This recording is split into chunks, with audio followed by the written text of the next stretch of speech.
Good morning. Secretary General will make some remarks, and then he will take a couple of questions. First of all, I'm sorry to ask you to come so early, but the reason is that I have a plane to catch for my visit of solidarity of Ramadan with the Rohingya refugees and the Bangladeshi host communities. Our world is facing challenges on every front. Since the United Nations reflects that world in all its aspects, we feel it in all our work. And these are times of intense uncertainty and unpredictability.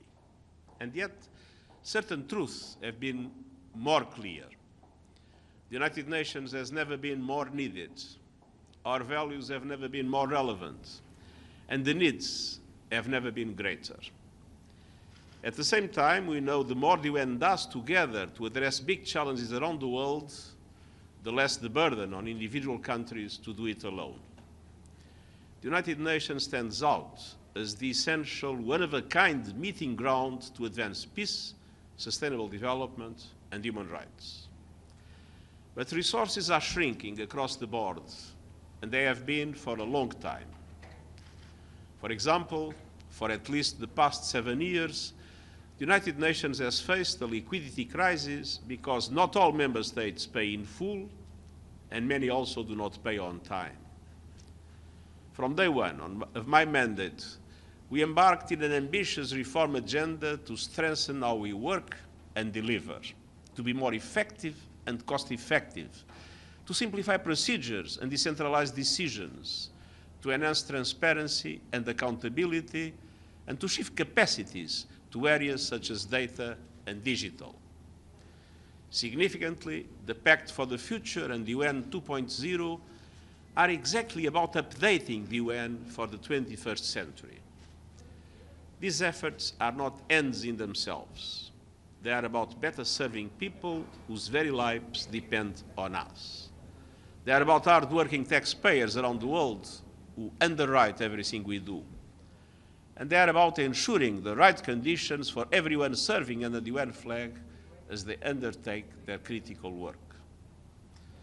For all these reasons, it is essential that an organizational system as complex and crucial as the United Nations subjects itself to rigorous and regular scrutiny to assess its fitness for purpose in carrying out its goals efficiently.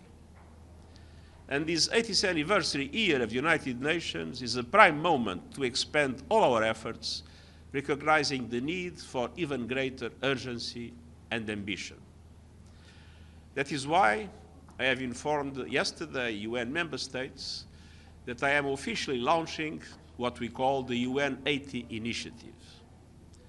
I have appointed a dedicated internal task force led by Under Secretary General Guy Ryder and composed of principals representing the entire UN system. The objective will be to present to member states proposals in 3 areas. First, rapidly identifying efficiencies and improvements in the way we work.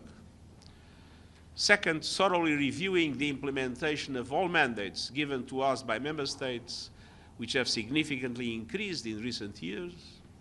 And third, a strategic review of deeper, more structural changes and program realignment in the UN system.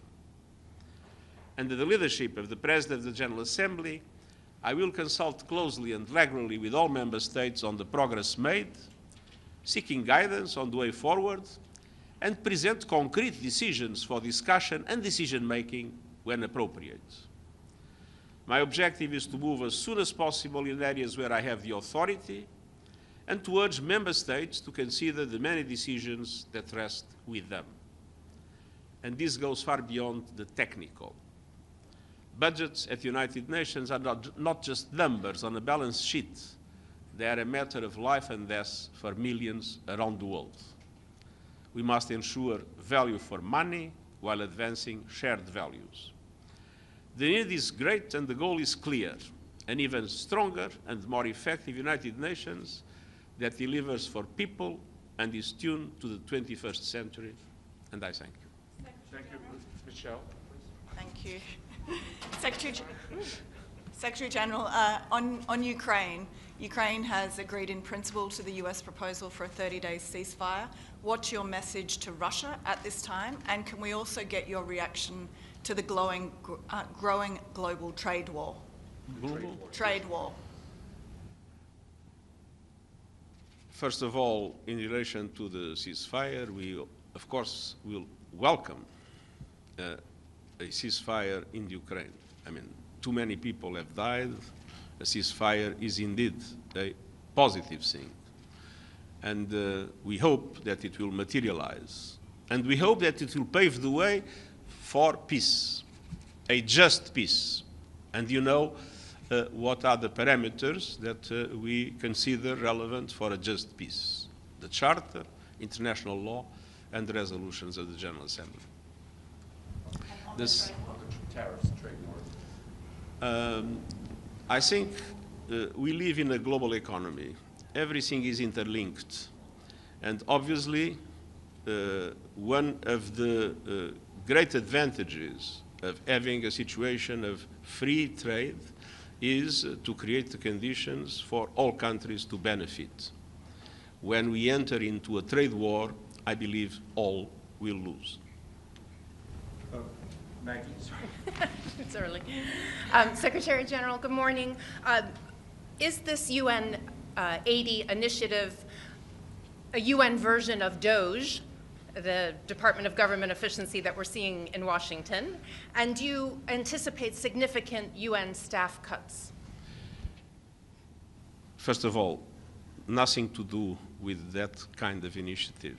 We are talking about completely different processes, methodologies, and objectives. This is a continuation and an intensification of a work that we have always been doing. I'll give you just an example. We have been investing in Nairobi, creating the conditions for Nairobi to receive services that are now in more expensive locations. And UNICEF will be transferring soon some of the functions to Nairobi, and UNFPA will be essentially moving to Nairobi. And I can give you many other examples of things that are being done and correspond to this idea that we must be effective and cost-effective. Now, the recent cuts that were made in relation to humanitarian aid and development cooperation, and not only by the United States, there were other cuts by other countries, even if in a smaller dimension, naturally have led to the need for agencies that deliver those services to reduce staff, to shrink their dimension, and to eliminate many activities. But again, this is not a problem for the United Nations. I mean, agencies are resilient, and so, when necessary, they adjust to the circumstances. And indeed, thousands of staff have been laid off by several agencies. So but the problem is not for the UN. UN is resilient. UN can adapt itself to the circumstances. The problem is for the people.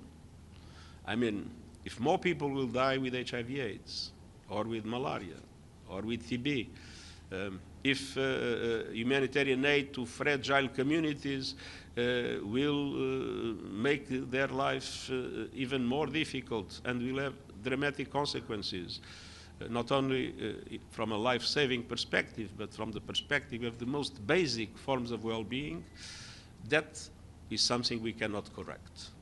So we can adapt the UN, consolidate the UN, make the UN more effective and more cost-effective.